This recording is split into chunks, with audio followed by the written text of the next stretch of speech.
Oi pessoal, tudo bem? Ontem foi meu aniversário, por isso estes balões ao fundo. E pensando nisso, então eu decidi compartilhar com vocês 50 fatos sobre esta minha vida de 23 anos, mas não qualquer 50 fatos. Um dos primeiros vídeos que eu postei aqui no canal há mais ou menos 4 anos atrás foi o vídeo de 50 fatos sobre mim, então eu decidi abrir ele aqui com vocês, reagir a ele e contar o que mudou, o que permaneceu igual, e também eu acho que é uma forma bem legal de quem chegou no canal mais recentemente me conhecer melhor. Então eu espero muito que vocês gostem. Eu tô com medo de abrir o vídeo, mas vamos lá começar. E eu separei então 50 fatos, os mais relevantes eu acho sobre a minha vida, eles são bem pessoais, então eu espero muito que vocês gostem e venham me conhecer melhor. Gente, quem é este ser humano? Meu Deus, eu me acho muito diferente mesmo. Eu gravava com a câmera do celular nessa época, então acho que até meu olho parece mais claro, né, pela lente do celular. E um lookinho muito peculiar, um blazer zebrado, uma blusinha de paetê e essa voz extremamente fina, muito diferente, gente. Eu não me reconheço, juro. Eu já morei ao lado de um cemitério e eu nunca tive problema porque pra mim até hoje cemitério é algo muito normal. Sim, realmente já morei praticamente do lado de um cemitério e eu me mudei mais ou menos com uns 8 anos de idade. E pra mim continua sendo algo super natural. Até eu sei que várias pessoas que são mais sensíveis e têm esse lado mais espiritual aflorado se sentem mal em cemitério. E eu me considero uma pessoa bem sensitiva, bem sensível pra essas coisas. E pra mim sempre foi muito natural. Não que seja um ambiente que eu me sinta super bem, mas pra mim é como qualquer outro. E sempre foi muito natural pra mim. Acredite se quiser, além de morar ao lado de um cemitério, atrás da minha casa morava uma ex-professora e ela era louca. E esse foi um dos principais motivos que fizeram com que minha família tomasse a decisão de se mudar de lá. E assim ela infernizava a nossa vida. Ela já tinha tentado bater na minha avó algumas vezes, ela correu atrás dela. E uma vez eu tava na janela, olhando pra ela, eu acho que eu tinha uns 4 anos mais ou menos, e eu só lembro dela fazendo isso aqui e ela tava arremessando um tijolo em mim, assim, sem mais nem menos. Eu não sei como, mas meu reflexo ele foi muito ágil e eu só me abaixei, então o tijolo ele quebrou o vidro e passou por cima de mim e atrás tinha o guarda-roupa do meu irmão e até hoje tem um risco gigantesco no guarda-roupa por ela, então meio que eu escapei da morte, assim. Loucura, né, gente? Literalmente, ela tinha diagnóstico de doença mental e, se eu não me engano, o irmão dela é psiquiatra e ele tentou intervir, tentou internar ela várias vezes, mas sem sucesso. Sei que na época tinha muita burocracia, então ela acabou sendo internada no ano em que a gente se mudou. E realmente esse foi um dos fatores que mais contribuiu para nossa mudança de casa. E ela realmente infernizava a nossa vida. Eu tenho muitas histórias sobre isso. E como eu falei, então ela era uma professora aposentada e ela vivia de toalha na cabeça, sabe? Quando sai do banho e a gente enrola a toalha assim, ela passava 24 horas por dia assim. E realmente esse dia que ela tentou me matar, eu acho que eu tinha uns 6 anos mais ou menos, e do nada, foi do nada, eu tava na janela do meu irmão e ela só me viu. E quando eu olhei de volta pra ela, ela já tava com o tijolo arremessando. E eu não sei como, gente. Eu consegui me abaixar, quebrou o vidro, quebrou o armário do meu irmão. E nem sei o que teria acontecido, né? Pela velocidade, pela força. E por ser numa cabeça de uma criança, o que poderia ter acontecido comigo. Mas foi bem punk essa história. E como eu falei que eu tenho muitas histórias, uma que me marca bastante é que minha mãe conta que eu tinha acho que uns 3 anos, eu já sabia caminhar normal, e um dia ela me pegou engatinhando pela casa. E aí ela me perguntou, né, por que eu tava engatinhando? E eu disse que eu tinha medo que a louca me visse. E isso nem tinha acontecido, esse lance do tijolo e tudo mais, mas eu tinha muito medo dela. E imagina, né, pra uma mãe escutar isso. E minha mãe vivia na delegacia fazendo BO, tentando internar ela de qualquer jeito. E era com a gente, era com os vizinhos aí ao redor também. E foi bem punk mesmo. Se eu não me engano, eu ouvi notícias de que ela faleceu esses tempos atrás. Mas no ano que a gente conseguiu se mudar, ela foi finalmente internada. Mas é uma história, assim, bem bizarra. Mesmo sendo menina... Ai, amiga, que péssimo esse comentário do mesmo sendo menina. Um pouco medrosa com essas coisas, eu tenho muito orgulho de dizer que eu passei de primeira na prova prática da autoescola. Mas sim, passei de primeira na prova e sem nenhum pontinho. Meu sonho nunca foi ter um carro E digamos que o meu presente de 18 vai ser um pouquinho inusitado. Olha só, toda misteriosa ela, mas o presente que eu falo que eu ia receber, eu recebi com 19 e foi a cirurgia de silicone, que eu queria muito, muito mesmo. Eu já acordei com meu travesseiro encharcado de sangue. Eu acordei literalmente exatamente por isso, porque eu tava dormindo com a mão no travesseiro e eu fiz isso aqui. E eu senti tudo molhado e eu liguei a luz e eu vi que era sangue. E eu quase matei minha mãe do coração porque ela achou que fosse leucemia, não sei que conexão tem, mas enfim, tava encharcado de sangue. Mas na verdade foi só uma veiazinha que tinha rompido do nariz, mas assim, o travesseiro foi jogado no lixo porque era impossível recuperar. Essa é uma história também bem bizarra, porque a gente pensa uma veiazinha do nariz, né? Que estrago poderia causar. E, gente, eu acho que, sério, daria pra torcer o travesseiro de tanto sangue que tinha naquele local. Hoje eu entendo qual a correlação de pensar em leucemia, mas minha mãe ficou muito, muito, muito preocupada. E foi bem bizarro, assim, acordar e sentir tudo molhado. Eu fiquei sem entender. E aí, quando eu liguei a luz, eu vi que era sangue. Mas eu acho que durante a noite mesmo eu sempre tive unha comprida.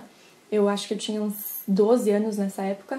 Eu tinha uma unhazinha mais comprida. Provavelmente de noite, né, eu coloquei a mão no nariz, enfim, e me arranhei. Provavelmente tenha sido isso, né, que tenha causado o rompimento da veia. Eu sei que é bem normal, mas a quantidade de sangue que sai... Gente, sério, inacreditável. E agora eu vou conectar os fatos pra mostrar pra vocês que eu sempre tive problema com isso. E então, como tinha sido só uma veiazinha que tinha rompido do meu nariz, eu precisava cauterizar e eu tava morrendo de medo. Eu acho que tinha uns 10 anos por aí, porque eu não sabia, né, o que ia acontecer. Então eu lembro que eu deitei na cadeira do médico e eu fechei os meus olhos. Então eu não vi nem o material que ele utilizou, nada. E eu podia jurar por Deus que ele tinha pego uma pinça, tinha colocado no meu nariz e tava torcendo a minha veia, tanto é que eu desmaiei, mas eu não vi nada. Na verdade, quando eu acordei do meu desmaio, que eu falei isso, todo mundo me olhou tipo, oi? Oi, querida, oi? Porque ele só tinha colocado um cotonete com ácido. Assim, ele fez isso aqui no meu nariz. E a pessoa, né, o drama aqui, desmaiou. O drama em pessoa, realmente, né, desde sempre. E, inclusive, eu conto sobre isso em um vídeo, eu vou deixar aqui nos cards pra vocês, porque eu sempre tive muito problema com pulso, com pulsação e com sangue. Eu sempre desmaiei desde criança nessas situações. Então eu já fui muito apavorada, eu já estava muito apavorada com a cena que eu tinha visto, né, do meu travesseiro. E quando eu soube que eu precisava ir pro médico para consertar, eu fiquei muito apavorada também. Na minha cabeça, cauterizar seria isso. E eu desmaiei, na verdade ele só tinha realmente pego um cotonete e pingado ácido no nariz. Desde sempre assim. Lembro muito bem que todas as minhas amigas de infância eram apaixonadas pela minha farmácia.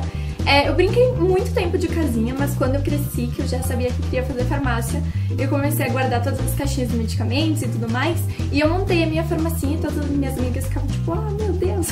E tanto é que hoje sim eu faço farmácia e eu já vou pro 3º semestre. Que baby, indo pro 3º semestre! E eu tinha muita dúvida, na verdade, entre farmácia, engenharia química e alguma coisa sobre letras em inglês. Então eu fiz alguns testes vocacionais e olha só, eu lembro muito que o psicólogo que eu fiz o teste vocacional ficou chocado quando eu falei que eu brincava de farmácia, porque ele nunca tinha escutado de alguma criança que guardasse, enfim, as caixinhas de medicamentos, pomada, enfim, na minha farmácia tinha tudo. E as minhas amigas realmente adoravam. Eu acho que eu sou meio bruxa, porque eu tenho meu sexto sentido muito apurado. E eu reconheço, assim, de longe uma pessoa ruim. E eu dificilmente me engano com alguém. Pode ser uma primeira impressão um pouco errada, mas mais cedo ou mais tarde a pessoa faz com que eu confirme essa minha primeira hipótese. Nada mudou. Eu sou uma pessoa bem sensível para essas coisas e eu costumo confiar bastante na minha intuição, porque dificilmente ela me engana. Eu não tenho uma religião definida, eu fiz catequese e todos os processos aí da Igreja Católica. Eu também frequentei por um bom tempo o centro espírita, mas eu acredito acima de tudo em Deus. E eu tenho certeza, uma certeza muito convicta dentro de mim quanto a vidas passadas, a reencarnação. Eu sou muito adepta dessa ideia. Tanto é que eu já pude ter algumas experiências e por essa questão mesmo desse meu trauma com anatomia, com sangue, com pulso, fiz um tratamento de regressão a vidas passadas. Eu não tô aqui impondo ideia nenhuma, eu só quero dizer que eu acredito fielmente porque eu evolui muito. E assim, pra mim, é impossível, vendo o que eu vi, não acreditar. Até hoje eu não tenho religião. Eu gosto muito do budismo, gosto muito do espiritismo. E eu gosto muito de conhecer outras religiões. Eu só não sou a favor de religiões que são muito quadradinhas, muito fechadas, e eu me considero uma pessoa, então, espiritualista, mas não religiosa. E realmente essa questão das vidas passadas eu já comentei num vídeo também pra vocês, eu vou deixar nos cards. E vendo o que eu vi, assim como eu falo, né, nesse vídeo não tem como eu não acreditar, então é uma certeza bem convicta na minha vida sobre vidas passadas e todas essas questões. Já fui super fã de Calypso, e tanto é que eu tenho ainda todos os CDs, os DVDs, as fotos que eu imprimi e tudo mais. Gente, eu tinha deletado esse fato da minha cabeça, como assim? E sim, eu era muito fã. E eu sabia todas as coreografias, sabia a história por trás das coreografias, porque a Joelma não fazia qualquer coreografia sem ter uma história por trás. E eu fazia muito show aqui em casa. Vou falar pra vocês que só aqui em casa, tá? Na escola, show de talentos, imagina. E a escola também não passou a me chamar de Joelma, tá? Não, isso, imagina, não. Eu adoro tudo que tem em relação a sonhos, porque eu acredito muito em sonhos. E eu tenho algo que as pessoas chamam de projeção astral, que é quando você sonha e você sabe que tá sonhando, então você aproveita pra fazer o que quiser. E eu tenho isso seguidamente, assim, eu consigo me controlar no sonho e fazer o que eu bem entender, porque eu sei que eu tô sonhando, é um sonho lúcido. Ai, gente, eu tinha muito isso. Eu não sei se essa é a definição de projeção astral, mas os meus sonhos sempre foram muito reais e ao mesmo tempo que era super real, eu tinha consciência de que aquilo era um sonho, então eu podia fazer, podia falar qualquer coisa pra alguém, enfim, porque era só um sonho. Eu podia comandar muito bem o meu sonho sendo real. E eu tinha isso seguido, eu tinha muitas coisas assim, eu era bem sensível com sonhos. E hoje em dia não tenho mais, muito pelo contrário, eu tenho muito pesadelo, sonho muitas coisas bizarras e estranhas, que eu acredito que seja por conta do antidepressivo. Então hoje em dia não tenho mais sonhos legais, apenas sonhos bizarros, isso é meio cansativo.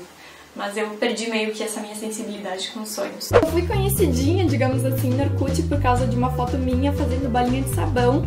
Então eu fui parar em todas as doações, uniões, perfis, fakes.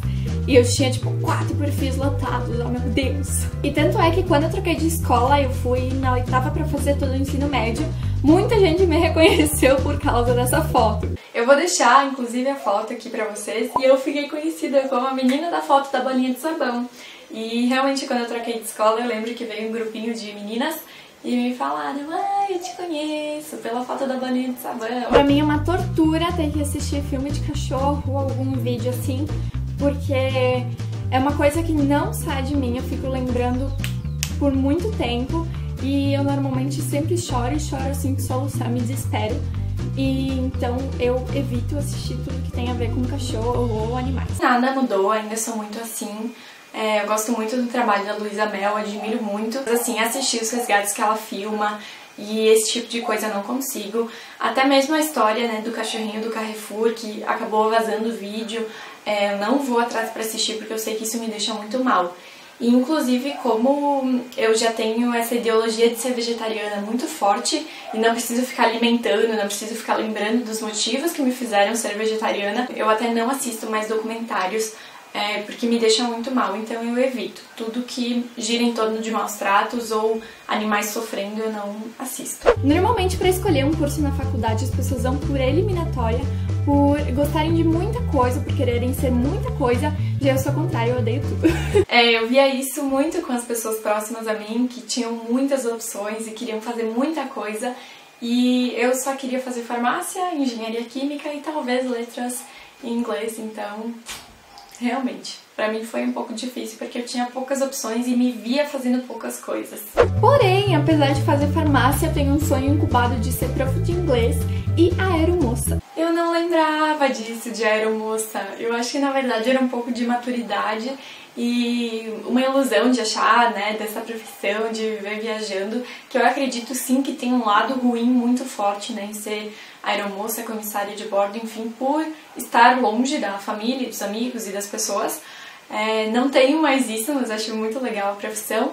E prof, sim, eu acho que sempre foi um sonho incubado em mim, não sei se de inglês, mas me vejo mais hoje na minha área, talvez, né, engatar um mestrado depois da graduação, algo assim, mas sobre ser prof sempre quis e ainda é algo que eu me vejo bastante. Acho que eu tenho que passar por essa experiência.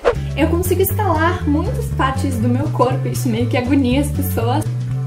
Nada mudou, inclusive acredito que ficou pior, porque hoje eu instalo tipo os dedos das mãos, dos pés, a coluna, que eu sei que é muito errado, mas gente, eu não consigo parar, o pescoço, e até em alguns vídeos vocês podem reparar, quando eu tô bem confortável com a câmera, assim, no meio do vídeo, que eu esqueci que é uma câmera, eu começo a estalar os dedos, assim, tipo, eu tô falando e como minhas mãos não aparecem, eu começo a estalar os dedos e às vezes o microfone capta. Isso continua assustando as pessoas, mas eu amo estalar meus ossinhos e sério, ai gente, é muito bom. Não recomendo porque eu sei que é errado, mas é muito bom. Amo as músicas e as letras da Taylor Swift. Sim, inclusive acho que eu gosto mais do que nessa época. Eu sou vegetariana. Nada mudou. Se você me der um papel, uma mesa, um lápis e uma régua pra desenhar uma linha com a régua, eu vou conseguir desenhar torto. Se eu tiver que recortar, eu vou recortar torto. Eu sou muito desastrada com esse tipo de coisa. Eu tenho uma coordenação motora péssima e até hoje eu não sei como eu sou maquiadora. Eu não sei como eu fui maquiadora porque é uma coisa mais artística e eu sou péssima pra essas coisas. Péssima. Gente, realmente eu não consigo nem desenhar algo reto, recortar algo reto. Eu acho arquitetura e essas coisas que mexem com artes incríveis porque jamais entenderei como é possível. Me irrito muito ao ver as pessoas comentando sobre a roupa das outras de uma forma negativa, do tipo, ou ela está muito arrumada para a ocasião, ou ela está muito desarrumada. Eu odeio essas coisas porque, sério, gente, cada um se veste do jeito que quiser, o importante é se sentir bem em todo esse clichê.